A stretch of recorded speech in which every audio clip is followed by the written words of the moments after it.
तुम्ही पंतप्रधानांना भेटलेला आहात, भेटीमध्ये सविस्तर राज्याच्या अनुषंगाने चर्चा केली असं तुमचं? मी माननीय पंतप्रधान नरेंद्र मोदीजी यांची भेट घेतलेली आहे. राज्यामध्ये एकूण प्रशासन आणि प्रकल्प या संदर्भातली माहिती मी त्यांना दिली. केंद्र सरकारच्या सोबत काही प्रकल्पांची आमची चर्चा चाललेली आहे.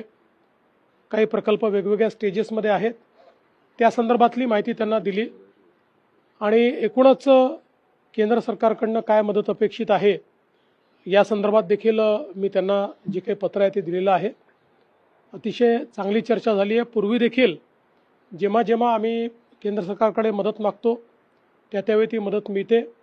मग ती हायवेजच्या संदर्भात असेल, रेल्वेच्या संदर्भात असेल किंवा जो काही उत्तन विरार कॉरिडॉर असेल, अशा विविध प्रकल्पांच्या संदर्भात, मेट्रोच्या संदर्भात, आपल्या नदीजोड प्रकल्पाच्या संदर्भात, अशा विविध संदर्भात वेगवेगळ्या स्टेजेसवर जे काही आपले प्रकल्प आहेत त्याची त्यांना माहिती देऊन आणि त्याला कसं एक्सपिडाईट करता येईल या संदर्भातला हा प्रयत्न होता.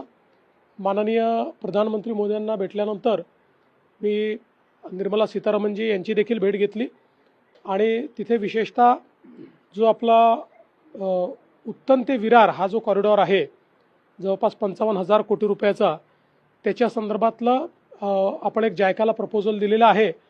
तर ते प्रपोजल परस्यू करण्याच्या संदर्भातली आजची भेट होती. प्रपोजल मोठं असल्यामुळे त्यांनी त्या ठिकाणी एक सल्ला दिलेला आहे की जायकासोबत अजून एखाद दुसरी मल्टीलॅटरल एजन्सी, अशा 2 एजन्सीज जोडून हे पूर्ण फंडिंग करता येईल का, अशा प्रकारचा प्रयत्न करू. आम्ही त्याला होकार दर्शवलेला आहे.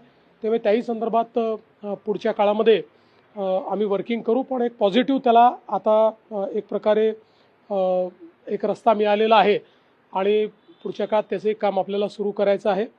त्यानंतर मी माननीय भूपेंद्र यादवजी यांच्याकडे देखील गेलो होतो आणि विशेषतः भूपेंद्र यादवजी यांच्याकडे जे काही आपले पर्यावरण आणि वन याच्या ज्या काही आपल्या मंजुरी आहेत, ज्या थांबलेल्या आहेत किंवा वेगवेगळ्या स्टेजेसवर आहेत, त्याची माहिती मी त्यांना दिली. त्याचा फॉलोअप केला. त्यांनी देखील अतिशय वेगानं ती मान्यता देण्यात येईल अशा पद्धतीनं सांगितलेलं आहे. आता माननीय पियुष गोयलजी आणि निर्मलाजी यांच्यासोबत एक उद्योगाच्या संदर्भातली बैठक आहे. देशभरातले मुख्यमंत्री किंवा इंडस्ट्रीज मिनिस्टर त्याला राहणार आहे. ज्या औद्योगिक वसाहती आपण केंद्र सरकारच्या मदतीने तयार करतोय त्याच्यामधली प्रगती आणि त्याच्यातल्या अडचणी या दोन्ही गोष्टींवर ही बैठक आहे. आपल्याकडे विशेषतः शेंद्रा बिडकीनला आपण आता ॲडिशनल 8,000 एकर जमीन ही ॲक्वायर करतो आणि अतिशय यशस्वी अशा प्रकारे आपली ही औद्योगिक वसाहत DMICच्या अंतर्गत झालेली आहे. तर त्यामध्येही केंद्र सरकारने काही हिस्सा घ्यावा आणि आपल्याला ॲक्विजिशन करता निधी द्यावा अशी एक मागणी आपण त्यांच्याकडे केली आहे.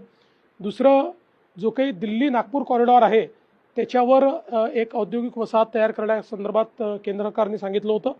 तर सावनेरला त्याकरता 6,000 एकर जागा आपण जी आहे ती ॲक्वायर करतोय.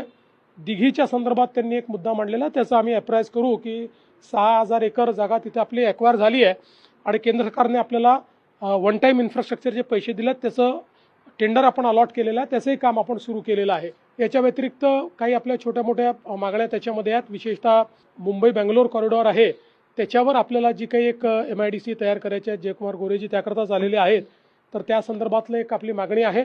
तर ती पण आपण त्यांच्यासमोर ठेवतो आहोत आणि चांगल्या पद्धतीनं केंद्र सरकारचा देखील आपल्याला फायदा मिळतोय. विशेषतः भव्या स्कीममध्ये जास्तीत जास्त इंडस्ट्रीयल पार्क्स हे महाराष्ट्राला मिळावे या दृष्टीनं आजची बैठक आमच्याकरता मला असं वाटतं महत्त्वाची. आज अर्थात त्याचा निर्णय होणार नाही, आज आम्ही केवळ प्रपोजल देतो आहोत, पण पुढच्या काळामध्ये निश्चितपणे तोही एक फायदा मिळेल. पुण्याची जी मेट्रो 3 आहे, जी टाटासोबत आपण तयार केलेली आहे, जी देशातली नवीन पॉलिसीतली पहिली PPP मेट्रो आहे, याचं जवळपास काम पूर्ण झालं आहे. आता त्याचं टेस्टिंग चाललं आहे. त्यामुळे त्याही संदर्भात मी माननीय मोदीजींना निमंत्रण दिलेलं आहे की याचं टेस्टिंग संपल्याबरोबर त्याचं उद्घाटन आपल्याला करायचं आहे. तर त्याचा एक ॲडव्हान्स त्यांना मी इंटिमेशन दिलेली आहे. ते देखील त्या संदर्भात लवकरच आपल्याला तारीख देतील आणि आपणही कंप्लिशन एक्झॅक्ट कधी आहे आणि टेस्टिंग कधीपर्यंत पूर्ण होणार आहे त्यांना कळवल्यानंतर त्याचे उद्घाटन लवकरात लवकर करण्याचा आपला मानस आहे. आपण दिल्लीत आला, खूप चर्चा सुरू झाली आहे. मी दिल्लीत असलो तरी चर्चा होतात, मुंबईत असलो तरी चर्चा होतात. मला असं वाटतं की अनेक रिकामटेकडे लोक आहेत त्यांना माझ्याबद्दल चर्चा करायला आवडतात, त्यामुळे त्यांना आनंद घेऊ द्या. रोहित पवारांनी पण तशीच चर्चा केली. ते म्हणतात की तुम्ही दिल्लीत गेलात तर अजितदादांच्या अनुषंगाने बोलला असाल आणि आता तुम्हाला वरतीच जायचंय केंद्रात, असं त्यांचं.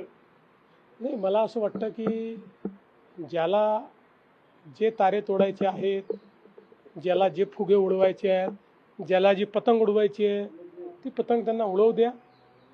मी महाराष्ट्रात आहे.